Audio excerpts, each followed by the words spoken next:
नमस्ते, सुप्रभात।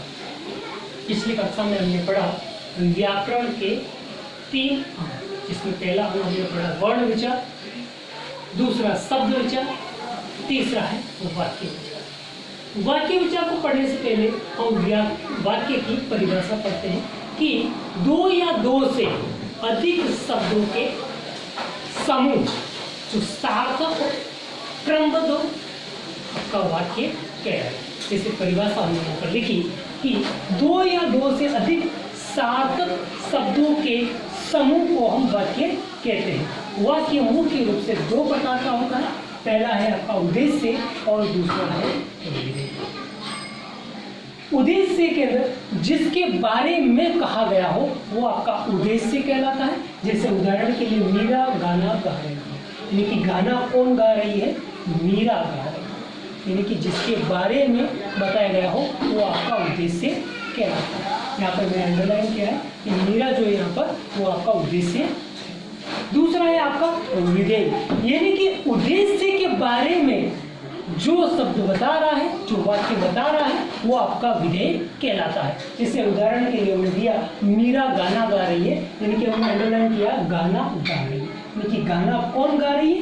मीरा गा रही है, यानी कि उद्देश्य के बारे में बताया जा रहा है यहाँ पर कि गाना कौन गा रही है। तो ये आपका विधेय कहते हैं। अब वाक्य के प्रकार, तो वाक्य के मुख्य रूप से 2 प्रकार होते हैं।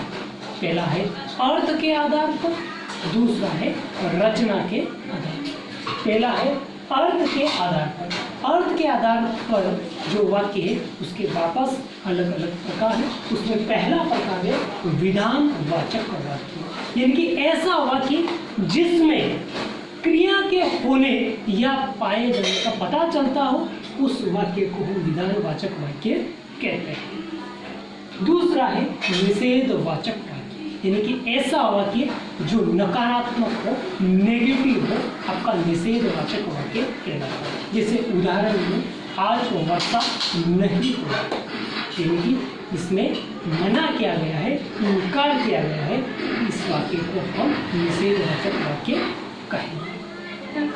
तीसरा है प्रश्नवाचक वाक्य, यानी कि ऐसा वाक्य जिसमें प्रश्न पूछा गया हो या प्रश्न किया गया हो, आपका प्रश्नवाचक वाक्य कहलाएगा। जैसे तुम इधर आओ, तुम कहाँ जा रहे हो? तुम कहाँ जा रहे हो, यानी कि प्रश्न किया गया। तो जिस वाक्य में प्रश्न किया गया हो उसे प्रश्नवाचक वाक्य कहें।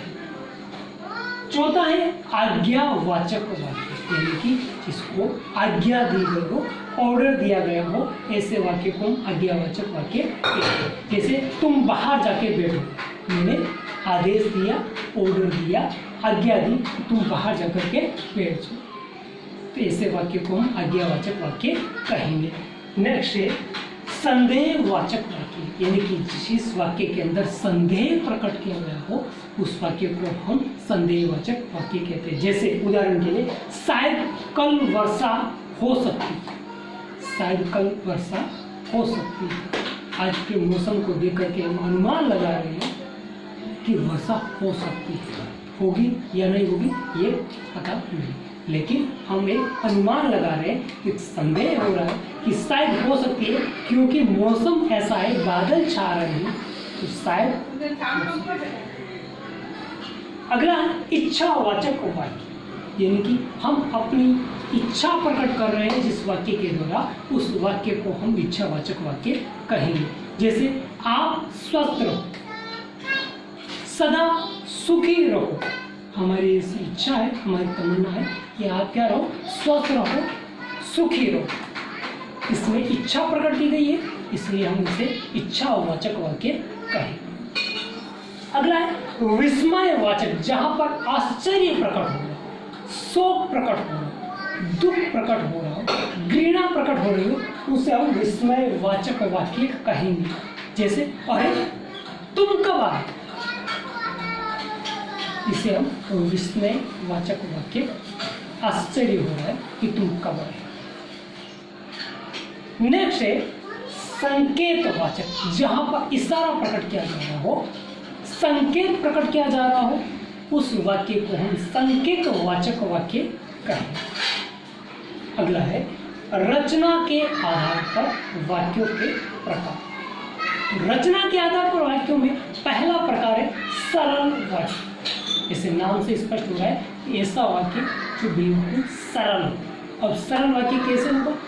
ऐसा वाक्य जिसमें एक उद्देश्य हो और एक ही विधेय हो, वो वाक्य आपका सरल वाक्य कहलाता है। जैसे उदाहरण के लिए मीरा गाना गा रही है, इस वाक्य का एक ही उद्देश्य है और एक ही विधेय, इसलिए हम इस वाक्य को सरल वाक्य।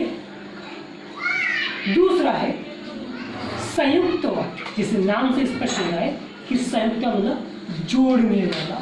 अब जोड़ना किसको है? यानी कि दो सरल वाक्यों को आपस में जोड़ करके जब नए वाक्य का निर्माण किया जाता है तो उस वाक्य को हम संयुक्त वाक्य कहते हैं।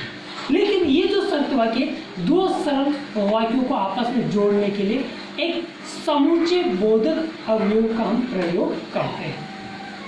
जैसे और, तथा, अभी, ये सब समुच्चय बोधक अवयव है। इन अवयवों के द्वारा हम दो सरल वाक्यों को आपस में जोड़ करके नए वाक्य का निर्माण करते हैं, उस वाक्य को हम संयुक्त वाक्य कहते हैं। तीसरा है आपका मिश्र वाक्य, यानी कि ऐसा वाक्य जिसके अंदर एक मुख्य वाक्य और दो या दो से अधिक आश्रित वाक्य।